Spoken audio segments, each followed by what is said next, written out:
U.S. and Atlantic, a major climate shift in October. Good day, everyone, and welcome to the Weather News Report. We're very glad to have you with us for this special broadcast as the United States is preparing to enter a major transitional phase of the climate, a clear handoff between autumn and winter.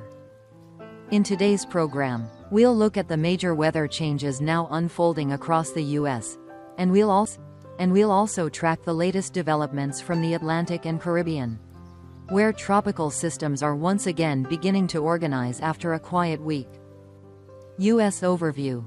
At this hour, much of the U.S. remains calm, a rather unusual sight for October, when cold fronts, air masses, and tropical storms usually become more active.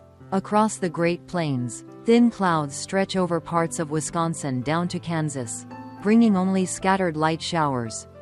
Meanwhile, the West Coast, especially California, Oregon, and Washington, continues to enjoy mild sunshine and dry air, some of the most pleasant days of the month. In the Southeast, however, scattered thunderstorms have popped up over Florida as moisture from the Gulf of Mexico converges along a weak boundary. The rain doesn't last long, but it's enough to signal the upcoming weather shift. According to the National Weather Service, this calm pattern won't last much longer. A strong cold front diving southward from Canada is about to reshape the entire weather map in the days ahead. Cold air surge from Canada. The leading force behind this transition is a powerful cold air mass dropping down from Canada. Across North Dakota, Minnesota, and Nebraska, temperatures have already fallen sharply this morning, in many places by 5 to 10 degrees Celsius in just 24 hours. The mid-level jet stream has dipped farther south, pulling polar air down into the plains and Midwest. States such as Iowa, Illinois, and Missouri are expected to feel their first true taste of fall, and even early winter, this week. Both the GFS and ECMWF models agree that within 48 hours this cold air will spread eastward through the Great Lakes and into the Ohio Valley. Gusty winds could reach 40 to 50 kilometers per hour, adding an extra chill to the air. Farther south, a dome of high pressure over Texas, Louisiana, and Florida will try to hold on to the late-season warmth, keeping daytime highs near 30 to 32 degrees Celsius.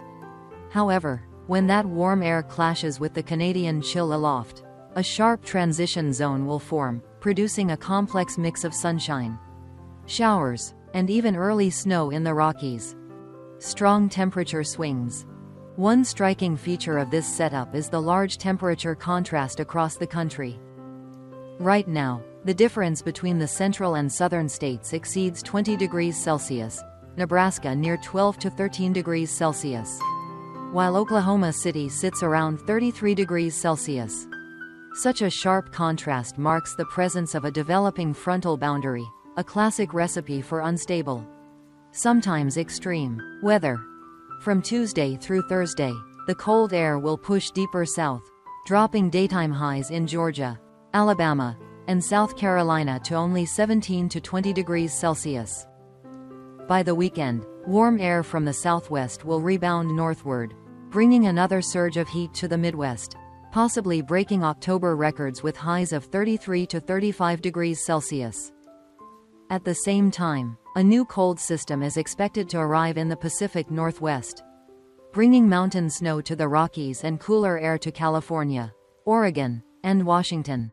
In short, the U.S. is about to experience a tug-of-war between warm and cold, the hallmark of October's seasonal transition: hot afternoons, chilly nights, and fast-changing conditions.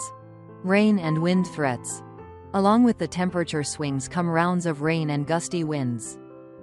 Over the next 3 days, scattered showers and thunderstorms will track along the advancing cold front, from the Great Lakes through the southern plains down to the Gulf Coast. These storms are not expected to reach severe levels yet, but some areas could see brief heavy downpours and gusty winds. In the southwest, Colorado, Utah, and New Mexico, localized heavy rain of 40 to 80 millimeters may lead to flash flooding or landslides on mountain slopes.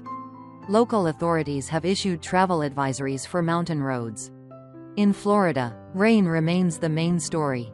Cities like Miami, Fort Lauderdale, and Palm Bay could see over 100 millimeters of rainfall this week, fueled by Caribbean moisture and onshore southeasterly winds. By the weekend, this rain belt may drift northward but with diminishing intensity. Atlantic and Caribbean, tropics reawakening. Beyond the U.S. mainland, the Atlantic and Caribbean are showing renewed tropical activity. After several quiet days, the National Hurricane Center, NHC, has highlighted 3 disturbance zones worth close attention. Eastern Atlantic, near Lesser Antilles. A tropical wave east of the islands now has a 70% chance of development within 7 days. If named, it would become Tropical Storm Jerry. The GFS model suggests the system may curve northwest and remain over open water, posing little direct land threat. Still, islands such as Antigua, Dominica, and Barbados should monitor for heavy rain and gusty winds if the track shifts westward. Off the southeast U.S. coast, a small low-pressure area just off Florida and the Carolinas could organize later this week. With sea surface temperatures near 29 degrees Celsius and decreasing wind shear, a weak tropical depression or storm could form, drifting parallel to the coast. Land impact remains low at this time, but coastal residents should watch for strong surf, large waves, and rip currents. Western Caribbean, near Yucatan. A broad low is hinted at by both the GFS and ICON models, possibly developing over the next 5 to 6 days. Though the probability is only 25 to 30%, any interaction with the Central American gyre could spin up a system moving north into the Gulf of Mexico, bringing heavy rain to Belize, Honduras, and Cuba. Model guidance. Forecast models differ significantly in their outlooks. The GFS, American, model is more aggressive, forming Jerry quickly and also suggesting a secondary low off the U.S. southeast coast. The ECMWF, European, model is more conservative, keeping the main Atlantic disturbance weak and the coastal low disorganized.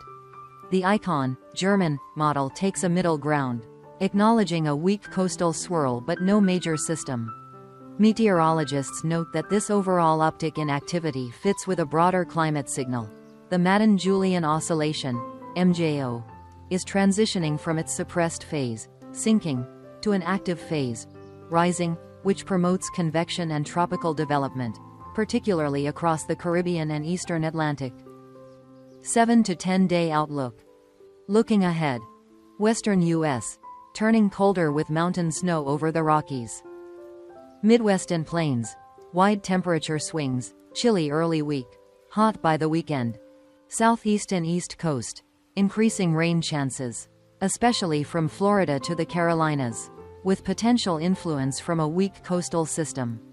Caribbean islands, continued periods of heavy showers as tropical waves pass. Jamaica, Puerto Rico, Cuba, Cayman Islands, and Hispaniola should expect wet conditions. Atlantic Basin, 2 possible tropical systems may coexist over open waters, though no immediate land threat to North America is detected at this time. Safety and preparedness. For residents along the Atlantic coast, especially in Florida, Georgia, and the Carolinas, please keep updated with official NHC advisories. Avoid going offshore during wind or surf advisories. Check drainage systems and prepare for possible coastal flooding or high tides. For those in the Midwest and Western U.S., now is a good time to bring out warmer clothing and check home heating systems. Stay alert for rapid temperature drops and early frost. This cold outbreak could mark the first signal of the 2025-2026 winter season, which forecasters expect to be more volatile than average. Closing. Thank you for watching today's U.S. and Atlantic weather news report. Don't forget to like, subscribe, and turn on notifications so you won't miss our next updates on global weather changes. Wishing you a peaceful day, and we'll see you again soon, as the next wave of climate shifts moves ever closer.